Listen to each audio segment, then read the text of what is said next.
I thought we were going for another round there. Psych. All right. Happy Monday, everyone. My name is Alejandro, and this is just a small portion of our PAC team, but we're back again. We're back to start the week with you guys. Happy belated Father's Day to everyone out there.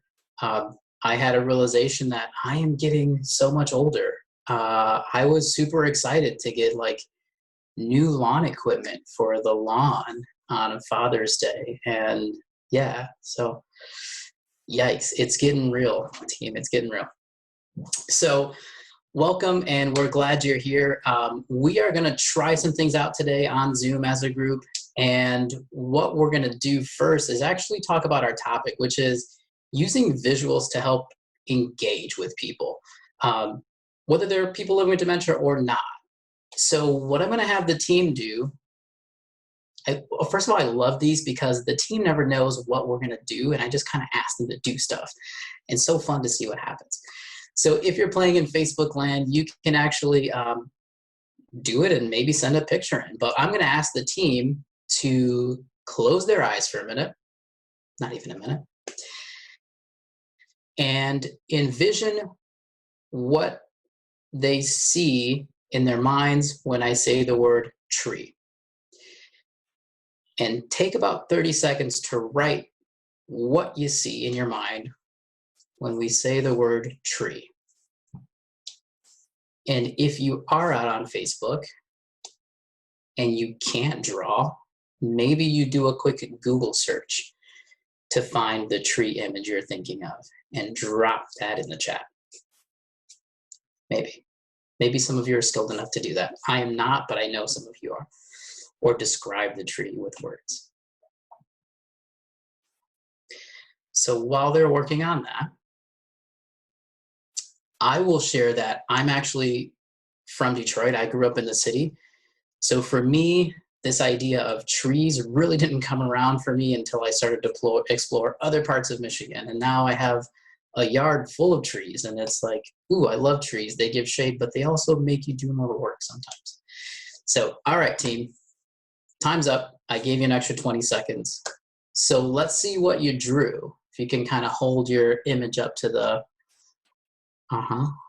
ooh, oh, very nice, Keith. Very nicely done. Look at that. All right.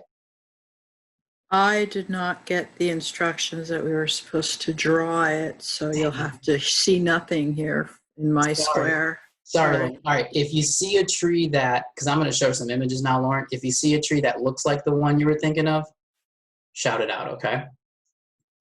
All right. Someone on Facebook said willow tree. Willow tree. I have no idea what that looks like, but I'm sure it's interesting. I know That's my favorite tree. That's your favorite one. Catherine's it's really droopy like this. It's droopy. droopy. Oh, the droopy tree. I know that The one. droopy tree. Oh, see what they did, team? The word didn't match, but when they did this, so everyone do that. Yeah, I know that tree. Look at that. They used a nice visual to help me engage with what they were talking about.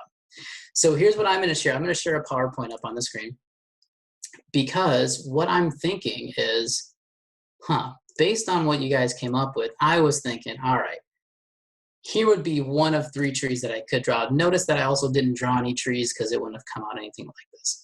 So I think, Catherine, did yours match up with any of these fairly close? Yeah, Catherine's got more of this palm tree kind of thing.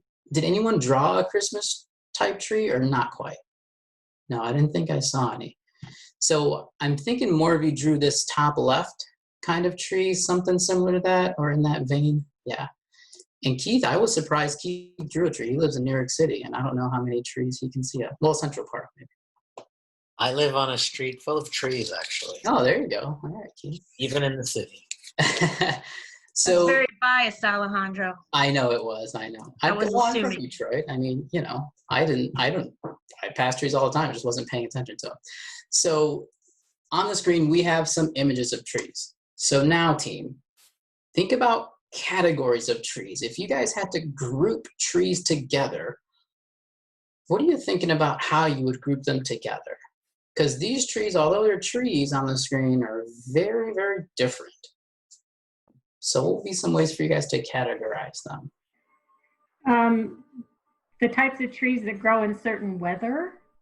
Ah, okay, so certain weather. So even Shelley, what you're seeing here, would these trees all be in that same weather environment? Absolutely not. Yeah, these are very different ones. Cool. Thanks, Shelley. Mhm. What else you guys Deciduous trees, which are the ones that lose their leaves every year, got? like the one on the left. Uh-huh. Cool. So this is a tree that actually drops the leaves every year, and then we have to go rake those leaves. Yeah. See, what a homeowner thinks differently about these things now. Yeah. So cool. Anything else you guys are thinking of? After moving from the city to the middle of a hardwood forest, I think of which trees do the deer not totally eat that I can plant. Nice. So thinking about what animals eat certain trees, because those are the ones that I want to stick with because they're not going to be destroyed. Cool. So Yeah. I'm going to show you some. Oh, go ahead. Someone else was sharing. I was just going to say someone from Facebook just said trees that shed leaves. Yep. Those are the ones that we have in our yard, and those are the ones that I'm not a big fan of anymore because now I had to be out there in the fall. So actually what I'm going to show you guys are some different groupings of some images, and you guys see if you can pick out, yeah, okay, what's this group about? So we'll try this first one. Fruit trees. Trees that bear fruit. Trees that bear fruit. Nice. And so thinking about Michigan, we've got cherries and apples. Now what we don't have, because that's where I live, is the bottom, oh shoot, on your screen, bottom right hand, this one here. I think that's Lauren's favorite. Yeah, is that Lauren's? Yeah, Lauren, what is that? Your favorite?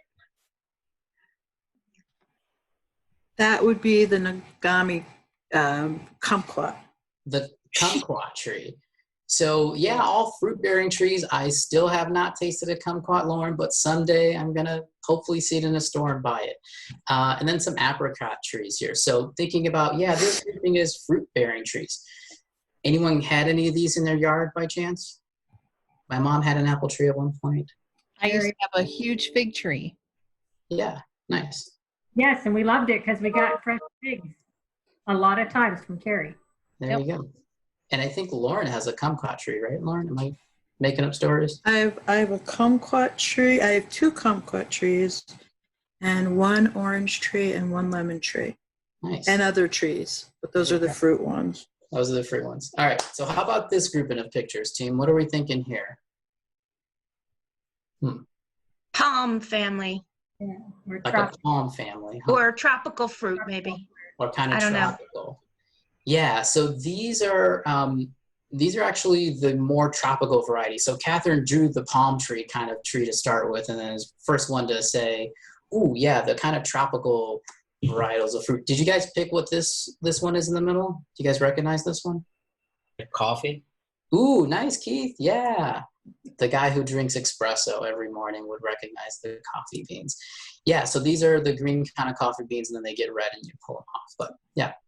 Also, fun fact for the day, banana tree plants flower or grow bananas in about a year, and then no more bananas after that. You gotta get a whole new tree. So there you go. All right, how about this next one, gang? One more grouping. See what you would think I was thinking with this one. Kind of tricky. Why'd I put these together, do you think? different kinds of nuts. For different kinds of nuts. Seeds? Seeds or something like Seeds and that. nuts. The things that hurt when you step on them. Beth Nolan's got some barefoot yard experience under her belt. I was actually thinking more, I don't know if these are all seeds or nuts, to be honest, but what I was thinking was similar to Beth. These are all things that I've had to pick up in a yard that I absolutely am just tired of. So there you go. Talk about past history, right? They So do look pretty if you're stuck picking them up. They do look pretty to display in a bowl in the fall, they Alejandro. do So, look pretty, yeah. and they are, fairly seasonal, different seasonal variety kind of things. So maybe some ties to different seasons even. So thinking about what we just did, we went on a kind of visual journey. So thinking about, go ahead and do this, everyone. Starting to connect and engage with people through the use of visuals. Because what happened when you guys said willow tree? We all started. You lost me until you gave me a visual. Right. So I'm going to have you guys do a quick touch here in the show. So we're going to talk a tiny bit about the occipital lobe because what we do in PAC is help people figure out what's going on with people living with dementia. So I'm going to go back to the PowerPoint and show you guys a modified image. So you might have seen this image in a different way. But what we're looking at is a PET scan.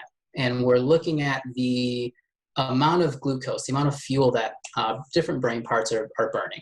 And so in this column, it's a normal brain, person with a normal brain, early dementia, late dementia. But particularly we want to pay attention to this area back here, which is what we just touched, this occipital lobe, where we process visual information. So colors, red, I'm burning lots of glucose. Yellow, a little bit less. Green, a little bit less. Purple is actually cerebral spinal fluid. There is no brain activity there. For some parts, like in here, that's actually okay. There shouldn't be any activity. So team on the call, what are you recognizing about that area, that occipital lobe with these 3 different brain pictures? It works. It works. Tell me more, Beth. No, it's exciting to see red in dementia because I know that even at the very end of life, in that one little moment, or maybe twice, or maybe 3 times in a day, when somebody's able to open their eyes in a moment of quiet song or the right word that's familiar and functional for them, they're going to be able to see and maybe even enjoy a moment of vision with me. Yeah, so Beth is saying, hey, I've got this one part of the brain that I know is working and functioning even into the late stages of the disease. Even when it's all this other stuff is gone, this cool color, this can be a burning glucose, strong area that's actually kicked in quite well.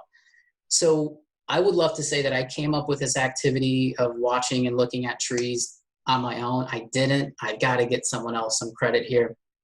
TIPA actually is running a Brain Connections Cafe on Mondays. The next one is June 29th, and it's from 3 to 4 Eastern.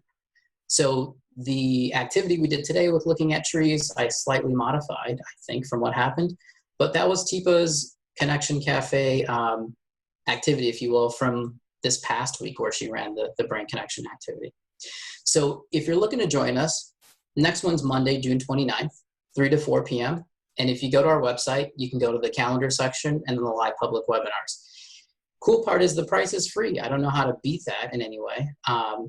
We can't get you in a door to give you a door prize. So that's about as good as we can do in PAC right now. So come and join us because what we want to do is engage and connect with people. And we'll see what TIPA has for next time. I don't really know, but everyone's welcome. Whether you're a person living with dementia, whether you are a teen or young adult or an older adult with no brain change, or you just want to see what TIPA does and maybe try it out yourself because it's kind of that modeling piece. So we've been really excited to see all of you here on Mondays at 5. TIPA's on at 8 a.m. every day, including the weekends. But our next Monday at 5, we will do something slightly different. Vamos a estar hablando en español totalmente por como 10 o 15 minutos y sobre demencia. And if you have no idea what I said, we're talking in Spanish next week at 5 for Live at 5. So if you have a friend, if you have someone who does speak Spanish and who may be interested in this content, invite them over or invite them to watch the recording with you. So if you're available, join us. And if you don't speak Spanish, you're still welcome. That's all good. You may have seen some of this stuff and have an idea what we're talking about. But thanks for being with us. Thanks for sharing time with us. And we will see you tomorrow. Thanks, team. Gonna dance it out.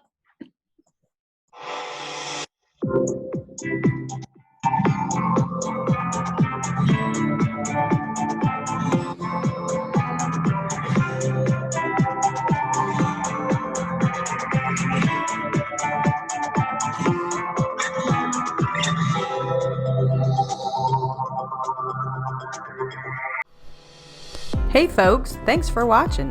Please like and subscribe to help us spread TIPA's positive approach message around the world. And don't forget to click the bell to get notified when new videos are posted.